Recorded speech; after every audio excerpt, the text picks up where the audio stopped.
بسم الله الرحمن الرحيم. الحمد لله رب العالمين والعاقبة للمتقين، والصلاة والسلام على نبينا محمد وعلى آله وأصحابه أطهرين. أما بعد، فنتابع درسنا من كتاب التعليق على الأصول الستة لشيخ الإسلام محمد بن عبد الوهاب بن سليمان بن علي رحمه الله تعالى، والتعليق لفضيلة الشيخ العلامة أحمد بن يحيى النجمي رحمه الله تعالى. وقفنا عند قول المعلق تحت أصل الثالث. سبق لنا أن بينا ما بينه الله لعباده في قوله تعالى: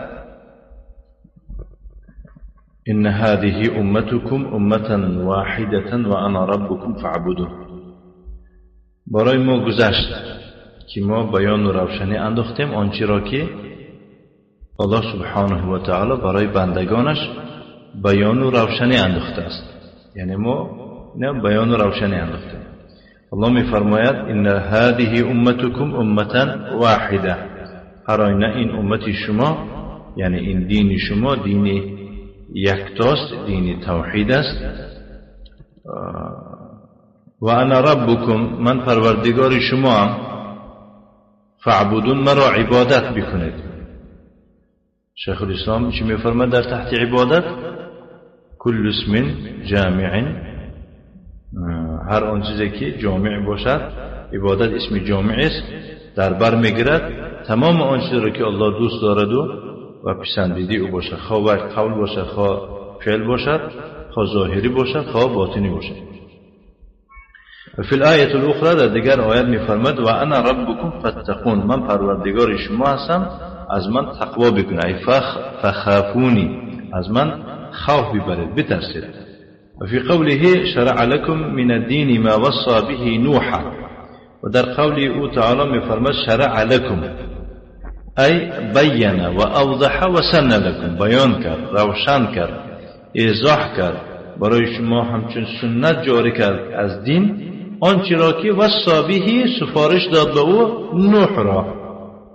والذی اوحینا الیک، و آن را که به تو وحی فرستادیم.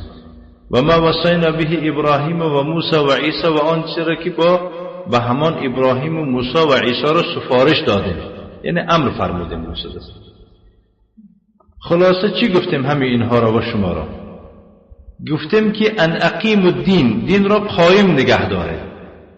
معنای قایم نگه داشتن دین از آن است که اعملوا به علی ما شرع لکم، به دین عمل کنید به همون طرزی که به شما رسما نشان داده شده است. به همون، از دین بیرون کار کردن تا این غیر رسمی است. فهمیدید؟ ولا تفرقوا فیه. اکنون تفسیر میکنند دین را قایم نگه داشتن، اگر واقعا شما دین را قایم نگه دارید، ولا تفرقوا، لا تتفرقوا فیه، در او پراکنده و اختلاف نکنید. فهمیدید؟ در اصل کو تماما ممکن نیست. فهمیدید؟ در فرق خوب میشد که در او هم چی کار میکردن؟ اختلاف نمیکردید آنجا که چی میبود؟ دلیل باشه. وعرفنا من تلك الأدلة بأن الله أمرنا أن نعبد إلها واحدا هو الله وحده لا شريك له. از این دلیل ها برمی آید یا که دانستیم که الله ما را امر فرموده است که یک تا معبود برحق را عبادت کنیم، و مراد از اون معبود برحق او الله هست که تنها است و یگان شریک و انبازی ندارد. و امرنا ان نكون امه واحده، ما را امر فرموده است که یک تا امت شویم. یک تا چی شویم؟ یک تا امت شویم. فتبين ان الدين يقوم على اصلين. از این برمی آید، روشن می شود که دین در بالای دو اصل چی بوده است؟ یقوم، می استد. معلوم میشه که اگه همین دو اصل گیری یسقط، می افتد دوست است. عکسی می استد چی میشد؟ میافتد میشد. همون دو اصل از چی عبارت است؟ ان الاله واحد، معبود بر حق یکتاست، و هو المتعبد له بانواع العبادات و هو الله دون سوا. وای همون ذات است که او را به هر انواع عبادت کرده می شود و الله هست نه غیر او. نعم. دویم ان الامه یجب ان تكون واحده، واجب است به امت یک تا شدنش، و الا تتفرق فی الدین، نباید که امت در دین پراکنده بشود. و یقول المؤلف میفرماید که هنا در اینجا ان من تمام الاجتماع السمع والطاعة لمن تأمر علينا ولو كان عبدا حبشيا، یعنی اجتماع پره جمعشوی 100% از چه عبارت است؟ از گوش فرا دادن و از اطاعت کردن نسبتی کسی که در سر ما راهبر است. مفهوم؟ گرچنده که اون راهبر بنده حبشی زنگی باشد، سواء کان برا او فاجرا، فرق ندارد نیک است یا بد به اون راهبر، فهمیدید؟ و سواء کان مطیعا او عاصیا، خواه اطاعت کن باشد خواه عاصی باشد و گناهگار باشد. و طاعت من والاه الله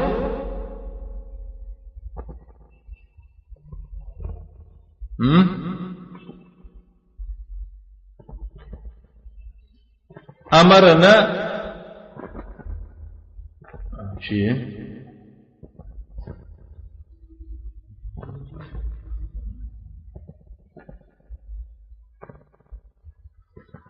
نه اینجا از من درستش کنم.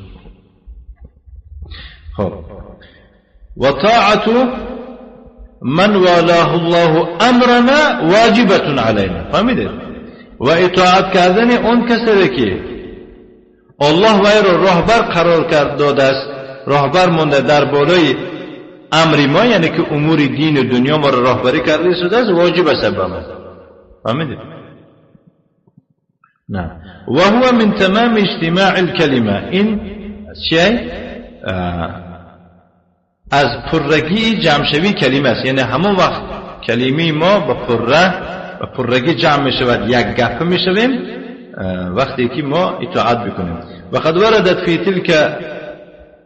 فی ذلك الآیه، یعنی در این مورد آیت اومده است، و هی قوله تعالی، و قول الله تعالی می فرماد یا ایها الذین آمنوا، کسانی که ایمان آوردید، اطیعوا الله و اطیعوا الرسول و اولی الامر منکم، کسانی که ایمان آورده الله را اطاعت بکنید و پیغمبر اطاعت بکنید و رهبران کار خود را که از شما است، یعنی مسلمان هستند، امرا و علماء المسلمین. یک جای نگاه کنید، امرا که بسیار وقتا یعنی که وای عالم نمیشن، یعنی رهبرای دولت گسترده است که وای مثال بسیارش چی، یعنی که عالم دینی نیستن لیکن مسلمان هستن و اطاعت کردن، در برابر وای با علمای مسلمان هم اطاعت کردن میکنه، فهمیدید؟ برای همین در دولت این دو پایه بزرگ است، یکی امرا دیگر علما، فهمیدید؟ نعم. و اما الاحاديث في هذا الباب فهي كثيرة، اما در این باب، در این مسئله خیلی هم بسیار حدیث آمده است. از جمله امر النبی صلی الله علیه و آله و سلم بالسمع والطاعة لولی الامر، پیغمبر علیه السلام امر فرموده است چیکار کردن را؟ گوش فرا دادن را و اطاعت کردن را نسبت اولو الامر، رهبران دولت، و عدم الخروج علیه، امر کرده است که نباید علیه او خروج کردن. خب خروج به چی باشد؟ به سخن باشد، خب به فعل باشد. به سخن یعنی که پروپاگاندا، اگیتاسا، تشویقات و ترغیبات به خاطر چی؟ ضد دولت برومدن، این ما کرده است. یا که فعلا جمع میشوند چیکار میکنن؟ یکون هجوم و یکون دیمونستراسیون، یکون گرد حمایه و مظاهره میکنن. فعن عبادة ابن الصامت رضی الله عنه از این صحابه روایت میکنند که فرمود بایعنا رسول الله صلی الله علیه و آله و سلم، ما پیغمبر را بیعت کردیم به گوش فرا دادن و به اطاعت کردن فی منشتنا و مکرهنا، در وقتی چی؟ در وقتی فعال خود ما و در وقتی ناخوشی خود ما. خواه فعال هستیم، خواه نسترین ما هسته، خواه نیسته. و عسرنا و یسرنا، و در مشکلی ما و در آسانی ما. این خیلی که بسه ارد قیمت شده، ارد راهبر قیمت کرده، یعنی که اردی که وارد شده است قیمت در آمده است، مجبوره به تو قیمتش فروش داده. هم خیلی است. و اثرت علینا، و باید که ما بیعت کنیم گرچنده که همونها بالای ما برای خود حق طلب باشند، حق ما را نتیانو حق خودشون طلب کنند، ما باید که در بیعت باشیم. فهمیده؟ بسیار وقت می شود که راهبر حق خودش طلب میکند، وقتی که شما حق طلب میشوید حقتون نمیتید. و الا ننازع الامر اهله، نگاه کنید، ما باید یعنی کار را از اهل کار کشیدن نگیریم، یعنی مخالفت راهبر نکنیم. ما باید که چه؟ مخالفت راهبر نکنیم، یعنی باید راهبر است و از دستش کشیده کار میگیریم، دیگه کسی میگیم نزعن کشیده نمیگوید، نزعن ینازعو کشمکشی کرده کار از اهلش میگیریم. و امروز اهله، امروز وای بسیار کارا رو دیدگی است، امروز وای بسیار عهدنامه ها کردگی به مردم داخلی به مردم خارجی.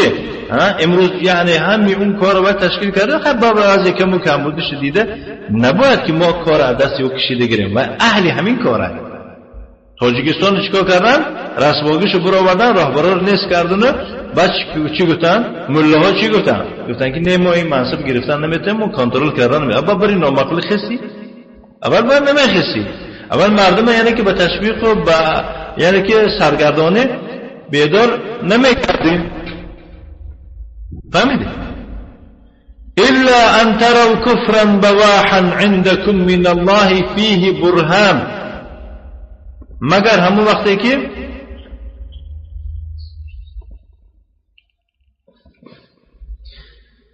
مگر شما کفری بواح بینه. بواح معنی چیه؟ یک کفری انق آشکارا بینه. نگاه کنید، یعنی شما باید که همین خیل کفر از راهبر بینه پیش از اون که از راهبر کارش کشید و گیرد او را از چه؟ از کارش استعفاش دید. شما باید یک کفر بینید. ما میگو که در نزد شما در پیشگاه الله باید برهان باشد، یعنی فقط در پیش الله باید جواب دادن توانید، یعنی حجت از قرآن و حدیث داشتگی باشد. کوی خیلی مردم برای خاطری که از راهبر یکو کفر بینه باید که اول به قرآن و حدیث شناس باشد. اینا فقط به مگزین و به بازار شناسن. فهمیده؟ نرخ و نوا قیمت شد اینا راهبر گنده، اینا آلش کردن در کار میبرن. فهمیده؟ بعد نرخ و نوا ارزان شما آدمی خوبه، کافر هم باشد بعد دیگه چیکار میکنن؟ راضی هم. چخیلی که میگون که اون دور سیوز ناز بود، میگون بریج بود، لینین بود، همش بود، لیکن نون و شکر همه چی بود. و خبر نه که باید دولت به کسادی آورده و مردم به تو کفر کساده. برای خاطر اینکه از راهبر من و شما یکون کفر بینیم، این خیلی خدمت کردن در کاره. یکم. دویمش اینکه با کفر دیدن از جانب راهبرها این کار هر یک مسلمان قطاری نیست. اینه با گفتیم که دویم پایی دولت هست. این علما، همون عالما در کجا هم به میکروسکوپ نمیوگشون در تاجیکستان. فهمیده؟ عالم نداره تاجیکستان، میبینید که گروه ها تشکیل شده ضد دولت برآمده ایستادن. دولت آباد و به خرابی آورده ایستادن. این حدیث بخاری مسلم روایت میکنند. و منها حدیث ابن عباس رضی الله عنه، از جمله حدیث ابن عباس، عبدالله ابن عباس ابن عبد المطلب الهاشمی. نعم. قال رسول الله صلی الله علیه و آله و سلم، پیغمبر علیه الصلاه والسلام میفرماید من رأى من امیره شیئا، کسی از راهبرش یک چیز بیند. شیئا معرفه یا نکره؟ نکیره. بعدی وقت جمله مسوده.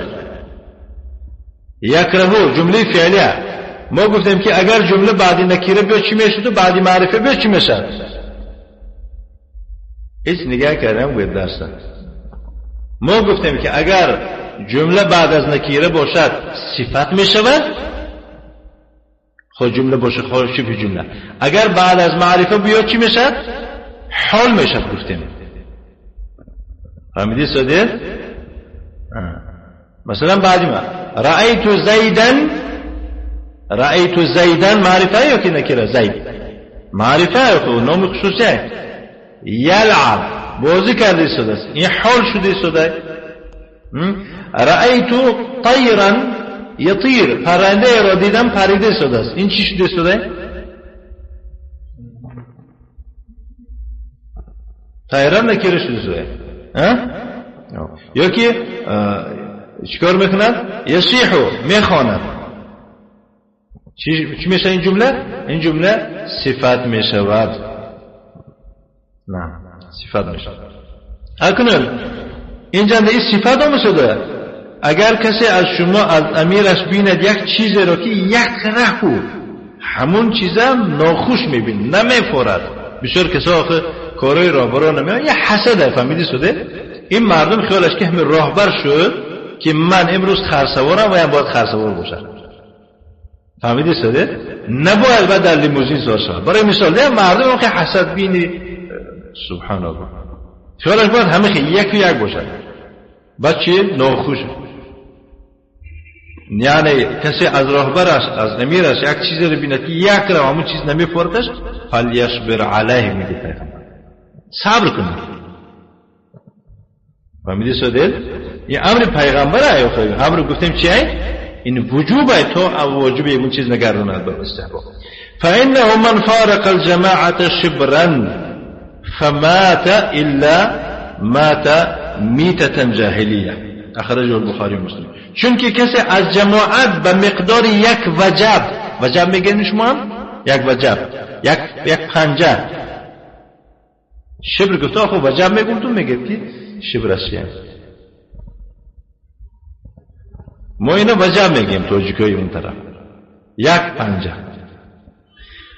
کسی از جماعت یک پنجه بیرون رود جدا شود، کدوم وقت بیرون میشود؟ و وقتی که چیکار میکنه در کوه اسپره جماعت تشکیل میکنه، یا که در چه سرحد افغانستان انده به طالبان یک جماعت تشکیل میکنه. انا من چی میگویم؟ این یک گفته است که یک شبر گرسوده یک وجب تو کوه افغانستان 600 کیلومتر منده از همین جا میزنند بسشو میزنند تا افغانستان میره. همینو برآمده از جماعت. کسی که از جماعت یک شبر براید فمات مرده ماند و شهید شو میگون که مات میتة جاهلیه. اکنون بگوید اگر نشود همین کار مبادا نشود الا اگر شده ماند مرد وی جاهل میمرد. یعنی اون معنا نداره که کافر میمرد، ما نگوشتیم کافر میمرد، یعنی جاهل میمرد که یعنی مثلا در وی یک خصلت از خصلت‌های دوران جاهلیت است. وقتی که یک گفتن که فی که من امر الجاهلیت میگن یعنی که در تو یک خصلت از خصلت‌های تو اسلام بود تو همین است. اون معنا نداره که وی کافر است. خیلی که ابوذر پیغمبر علیه السلام وقتی که وی یک کسی حقارت کرد دشنام داد، پیغمبر صلی الله علیه و آله چی گفتن؟ یا ابوذر این فیک جاهلیه، در تو حال هم خصلت‌های جاهلی ما نیست. این چی معنی دارد؟ یعنی باید دست کشیده شود. این برای تهدید است، احتیاط بکنید. و منها حدیث عوف بن مالک رضی الله عنه، از جمله حدیث عوف بن مالک است.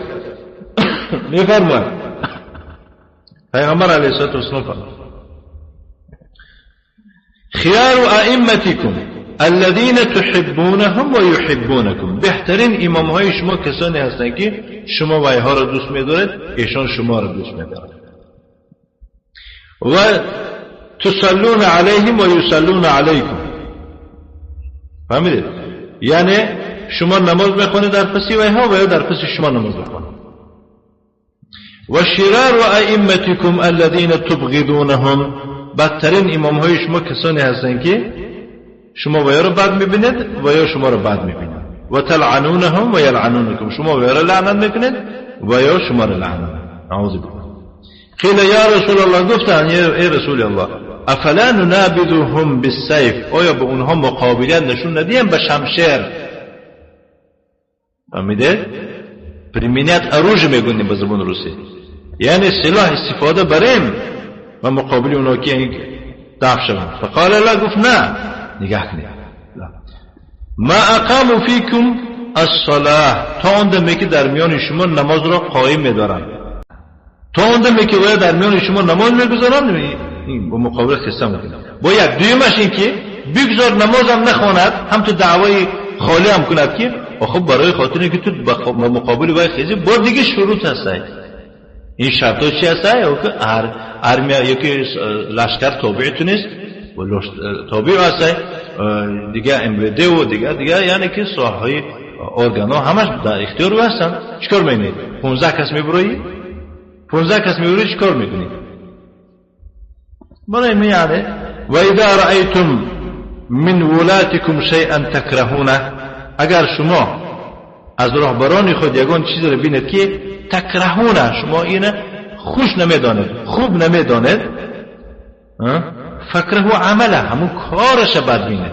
مثلا گریم میگود که چیکار کرده است؟ اجازه داده است به تاجیکستان عرق در آوردن از طریق روسیه، همین کارش خوب نیست، همین خیلی بد میبینید، همین کارش بد بینید.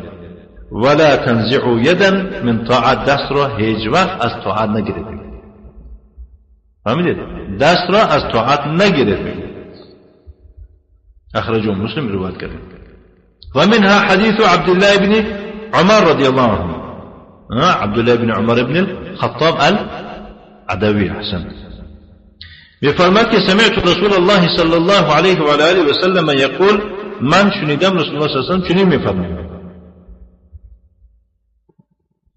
حال شده است ده یقولو حال میشه برای خاطر که رسول الله معرفه بعد معرفه فرمود من خلع یدا من طاعه، کسی دستش از طاعت گرفت، لقی الله یوم القیامة لا حج له، در روز قیامت با الله ملاقات میشود، حجت نیست به فایده او باشد. الله میپرسه که برای چه طاعتی رابط برآمدی، گریخته افغانستان رفتی، وزیرستان رفتی، در اونجا خود شهید اعلان کرده یا که مجاهد اعلان کرده، یگون حجت نداره له به فایده خودش باشد. معلوم است که هر کسی که به فایده خود در پیشگاه الله در وقت پرسیدن حجت نداشته باشد، انمین حجت به فایده خود نداشتن حجت به مقابل خود میشد. فهمیدید؟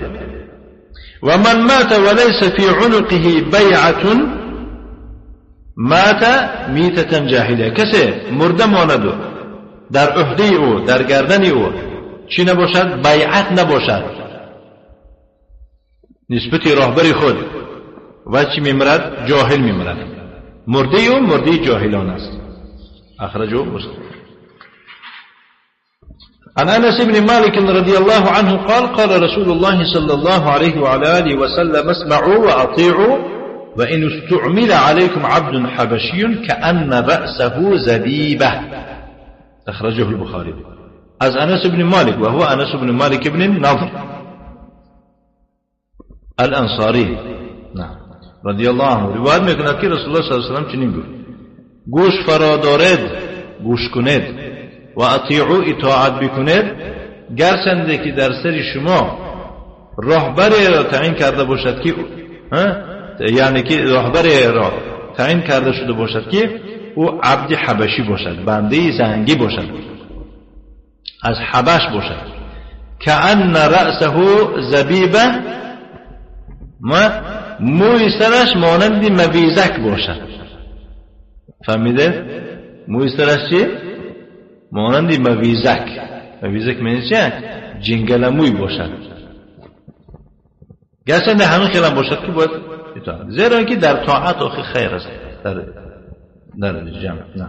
والاحاديث في هذا الباب كثيره، در این باب در این مسئله خیلی هم حدیثی بر زیاد است. یأمر الله عز وجل على لسان رسوله صلى الله عليه وعلى اله وسلم بطاعة السلطان وعدم الخروج عليه.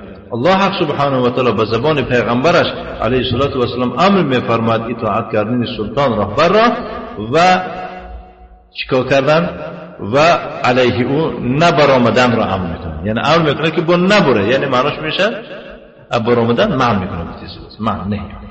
بیان الله هذا بیانا شافیا فی مواضع کثیره. این الله تعالی در بسیار جاها چنان بیان و روشنی انداخته است که شفا بخش. فهمیدید؟ یعنی بیان الله شفا برای آدمای کسل کو بیماری کو بیماری دارن و یا که خبردار نیستن برای بیمار گشتن سرسون درد سر. فلا داعی للاطاله فيها، یعنی حاجت نیست در این مسئله با دور و دراز کردن صحبت. لا داعی لا حاجت. فمن كان مؤمنا بالله ومؤمنا برسول الله صلى الله عليه وعلى آله وسلم، کسی ایمانی به الله داشته باشد، ایمانی به پیغمبر صلی الله علیه و سلم داشته باشد، فلیتق الله، از الله تقوا بکنه.